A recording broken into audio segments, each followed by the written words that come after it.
But, yeah. So, last na naman ng aking bag ay ito na. Hindi ko alam kung ilalabas ko pa ba kasi, Diyos ko, ang dumi-dumi.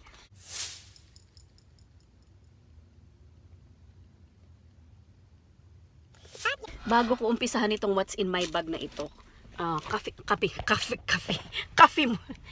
kape muna tayo kasi ang lamig ngayon. Hindi pa naman ako nagdala ng sweater or jacket, pero naka long sleeve ako, kaya lang ang lamig-lamig, mahangin. May araw naman pero ang lamig-lamig ng hangin. So, kape muna tayo at dalhin ko kayo sa Starbucks. Let's go.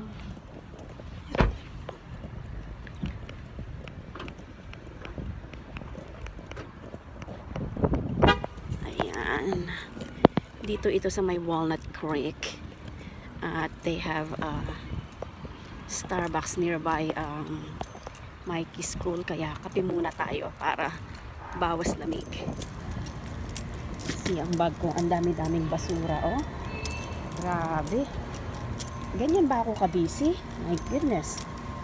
Sandali. Uy, naaamoy ko na yung kape.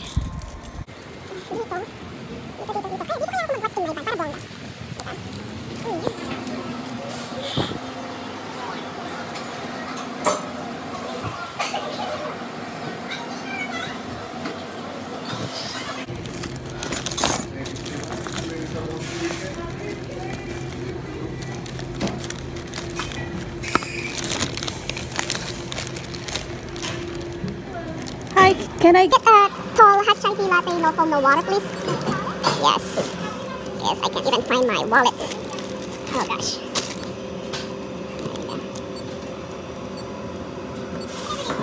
That's it, Rose.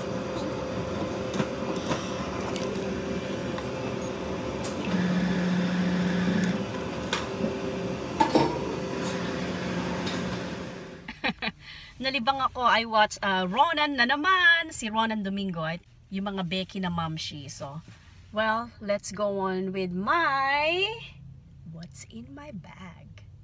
Andito ako ngayon sa Costco at gagawin natin ito habang naghihintay ako. It's only 9:05 and they open at 10. So, I have an hour to do all my junk. So, paano ko ba ito maaano? Sandali, i-adjust ko lang itong... Ito ko naman kasi ilalagay para ang laki ng boobs ko. Ay, naku, ang hirap mag-vlog. Akala nyo lang. Kailangan kumaanggulo pa yung mga camera na yan. Akala nyo kayo lang kailangan kumaanggulo. Kailangan yung mga camera din. At sana wag mag-flip ito. But anyways, this is the best. Pinaka-the best na position na ng aking cellphone. At kailangan maupo ako ng ganito. Ano ba ang bilbil? Kailangan maupo ako na nakapaganito para mapakita lahat ng laman ng aking bag na basura. Basura. I think this is what's in my bag junk number 2 or what's in my bag more junk. So, ilalagay ko lang dito sa may tabi ko dito. Parang ang magandang title nito ay what's in my bag, linisin natin. So, ayan. At mag-hat naman ako para makita niyo yung aking cutie hat mom na ngayon ay pinalitan ko ng handy hat mom. Sana wag magalit si cutie sa akin. Ganun no? But let's begin. First, my bag. I've been using this since fall last year, 2016. And just so you know, I only use this bag during the cold weather. Kaya ang ganda-ganda niya, hindi siya naluluma. But this time, I think I've been using this for like 12-13 years. And look at it, it's in perfect shape. Wala siyang kadumi-dumi. Even though one time I brought it with me in the Philippines at namamalengke ako, I just put it everywhere. But then that was just like for 2 weeks at hindi siya nadumihan nun. At this year lang talaga siya nag-darken dito sa may handle niya. Because like what I said, I only use this during the fall and winter, which I'm always wearing a long sleeve na pag ginagamit ko siya, nakaganon lang siya. So it doesn't, so pag ginagamit ko siya, hindi siya nadidikit sa aking skin na ang skin naman natin ay naka-lotion or minsan malagkit, minsan oily, minsan, lahat na ng dumi nandyan at lahat ng dumi napupunta sa ating bag. Kaya naman, this year, ginamit ko ito at magsasummer na. So I've been using it since fall, then nag-winter, gamit ko siya, and then nag-spring na, hindi pa ako nagpalit ng bag, ganun ako katamad. At magsasummer na, ito pa rin ang gamit ko. Kaya lahat na lang na yata ng basura nandito, naipon na lahat-lahat. At nagmukhang madungis naman siya. So this is my Spirit 25. Like what I said, I have it for like 12-13 years. And let's begin. So what I have, oh my goodness, like nalinis ko na ito couple days ago kasi nagbawas ako ng mga resibo. So what I did, I just kept pulling all the papers. So, itong mga bagong resibo na to, mga bago na lang ito. Mga bagong resibo, mga bago. Ano ba naman yan? So, like what I said, naglinis ako ng bag. So, I just pull out all the papers last week. Kasi talagang halos hindi ko na makita yung mga hinahanap ko. Ganon katindi, ganon kadaming kalat. So, tissue. Kailangan yung mga resibo. May kutsara. Oh, may kutsara. Kasi just in case yung mga bata, may mga foods na kailangan nilang kainin.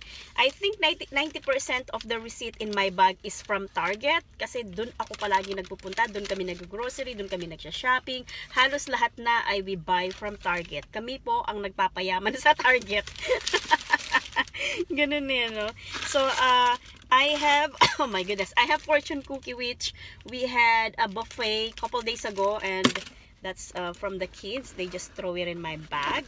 So, okay, let me just get this one. So, this is a jewelry box. Recently, Daddy, Honey, got me a pearl earring, at ito yon. Suot ko na siya.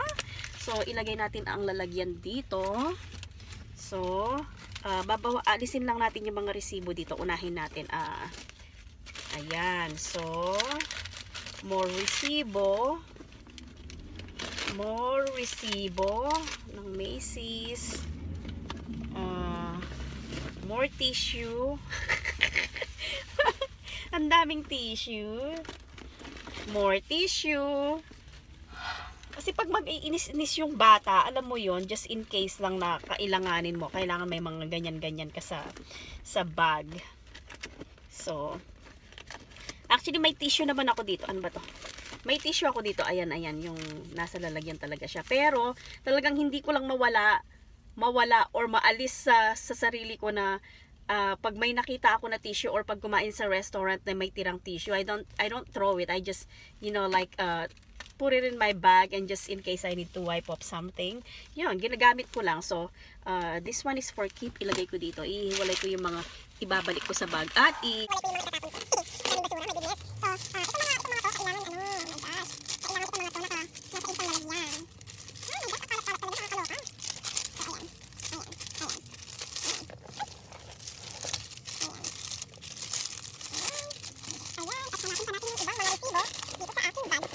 this is a sticker book from Kirsten.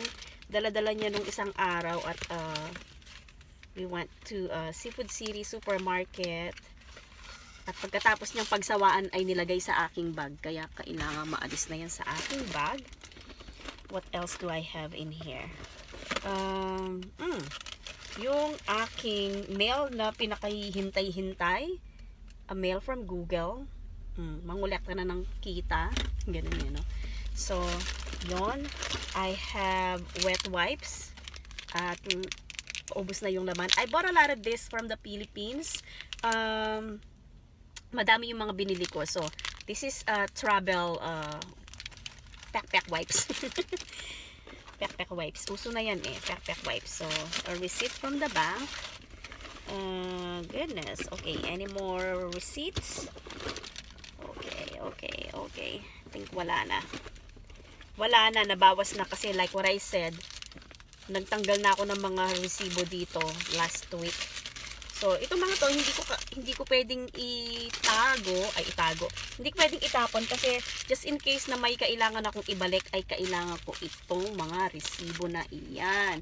So, I gotta have, na-promise ko na yun long time ago when I did my first what's in my bag. Sabi ko, I'm gonna have a separate wristlet or a small wallet just to put all my receipt, but until now it's been 5 years. Hindi ko pa rin ginagawa. Ano ba yan? So I have here a sunblock kasi summer na. So when I bring the kids to the school, nilalagyan ko ng sunblock yung mukha nila kasi summer na, pag mag-play sila sa school sa labas ay masusunog ang kanilang skin. Actually, nasunog na nga kasi pag minsan nakakalimutan ko maglagay or even maglagay ako, after couple hours, nag-wear off na yung sunblock. So, pagtapos ng bata, ayun na, majitim na. Ay, grabe, naka 9 minutes na ako. Wala pa akong nailalabas masyado dito sa aking bag. Resibo pa lang. Nakakaloka. So, I have this Kikay kit. Kikay kit na kulang na kulang sa aking so kunin ko lang yung mga pampaganda dito sa aking bag, okay? Yung mga sandata pampaganda. So ano pa ba? I think yun lang. I have this Dior sample from Sephora. Hindi ko tinatanggal ito dito sa aking bag just in case I feel so dry. I just apply it on my under eye or my wrinkled part of my face. So, ito lang yung Kikay kit na nandito. So, meron akong mga nail polish dito kasi kahapon sa car na ako nag nail polish kaya nandito ito. Actually, hindi talaga ako nagdadala ng nail polish not unless kailangan ko. So, yan lang yan. Kikay kit. Next time ko na i-share kung ano ba yung laman ng aking Kikay kit. Simple lang naman yan. Lipstick lang. Yun. So, next, I have dalawa pa yung wallet ko dito. Dala yung wallet ko. Wallet ni Honey. At yung wallet ko, wallet na maswerte. Wallet na galing dun sa kapatid niya na ginamit namin sa Pilipinas na hanggang ngayon ay hindi pa namin binabalik. So, yun. At, may natela dito. I think, Mikey, oh my gosh, bukas na pala ito. Nabukas na or nabukas lang? I think nabukas. Actually, binuksan natin ko ni Mikey. Okay. Actually, ano na siya. Parang hindi na crunchy. So, Nutella, this is for Mikey. Pinakilagay lang niya sa bag ko at hindi na niya nakuha or nakalimutan na niyang kunin. And then, I have cuties. Ay my gosh. Tingnan mo na ito, cuties na to. I don't know how long it's been in my bag, but look at it. It's panot na. What do you call panot? It's dry na or it's very old na. It's overripe and it's malapit na mag-mold. My goodness. Maybe it's been in my bag for like 3 weeks. Ew.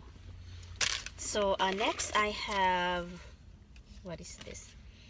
Oh, more receipt. More receipt from Nordstrom.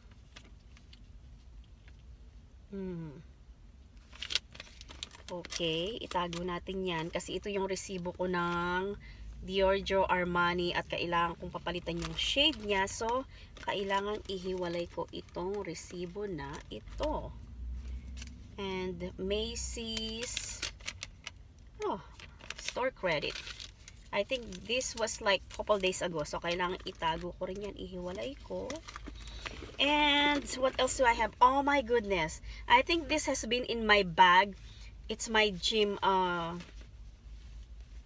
gloves. Ginagamit ko lang ito pag magbabody pump ako or weightlifting. So, this probably been in my bag since last year. Actually, bagong laba. Kasi mahilig ako pag minsan, pagkatapos kong ginamit ito, dahil madumi yung mga barbell. So, pagkatapos kong ginamit, when I wash my hands, binawash ko na rin ito and then I just toss it somewhere in my car and then nagda-dry lang sila. And then I put them back in my bag. See how old are they? Paborito ko to eh. Kaya kahit kahit very luma na hindi ako nagpapalit kasi fit na fit sa aking daliri na maliit. So halos malusaw na hindi pa ako nagpapalit. So this has been in my bag for so long. Kasi 6 months na akong hindi nag-gym.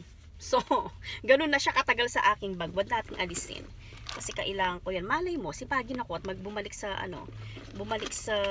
gym ulit.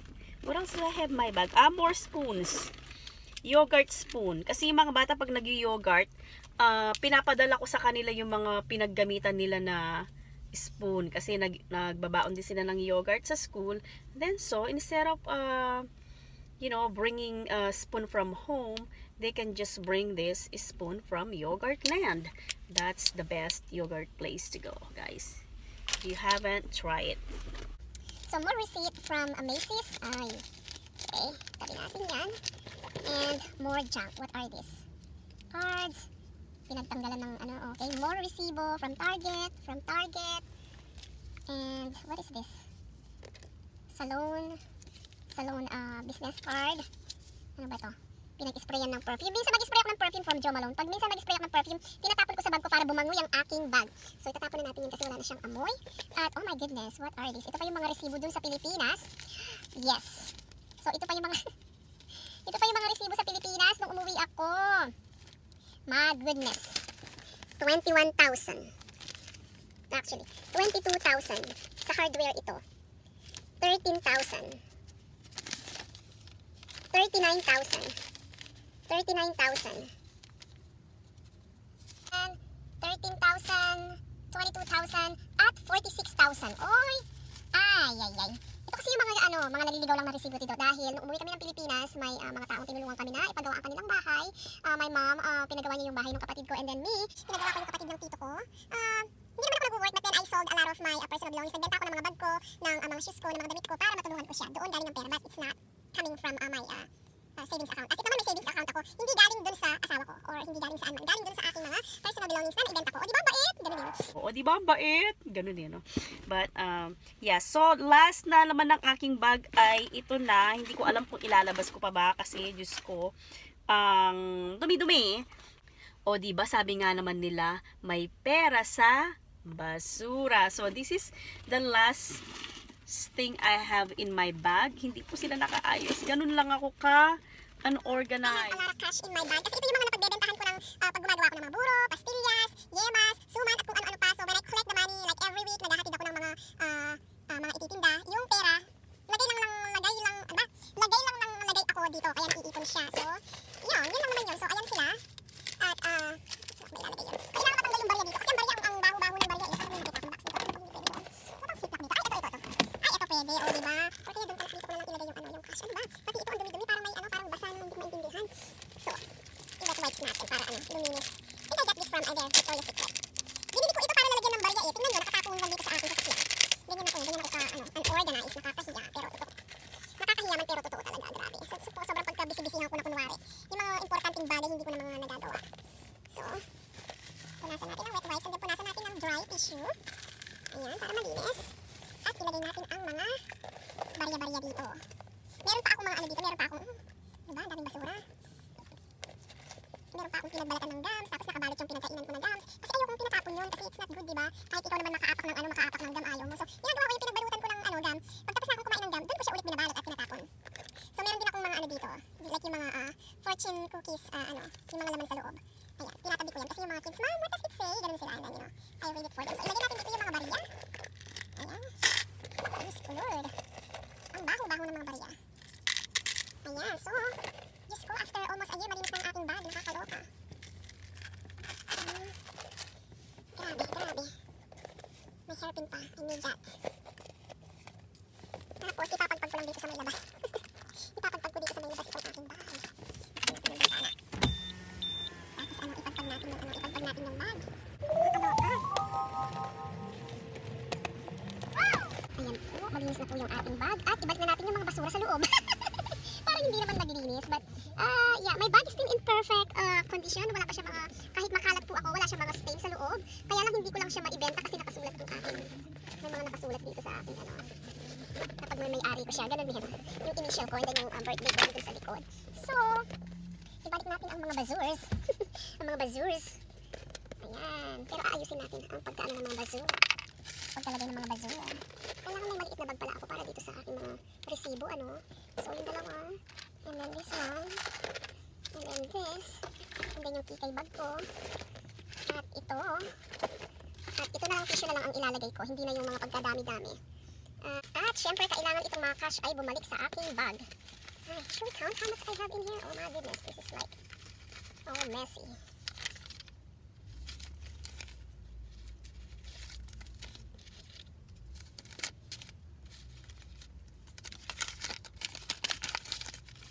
Puro tig 20. Mayaman sa 20s ang lamang. So this is for my mom. May nagbibigay ni Bianan sa Madrakels para sa Mother's Day.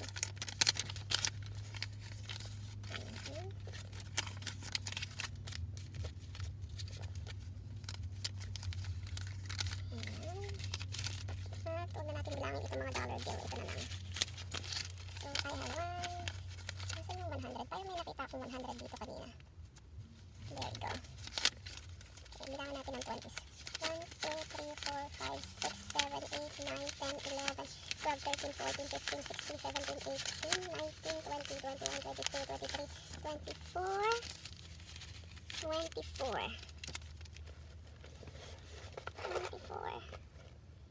So, kulang-kulang 500. So, 5, 6, 7. My goodness, you see, I have like 700 stash of cash in my bag. Grabe. Yan po ang laman ng aking bag. Walang kaduda-duda, basura, at pera. So, thank you guys for watching. I'll see you in my next video. Bye! Linis-linis ng bag pag may time. So, ayan na ang bagong ayos ng aking bag. Malinis na, presko na tingnan, at madali nang hanapin ang mga bagay na kailangang hanapin. At ito na yung clipper. Ginamit ko siya as a money clipper. Diba? Bongga. Linis, oh, linis. Nakakaloka. Ang gandang tingnan. Preskong presko.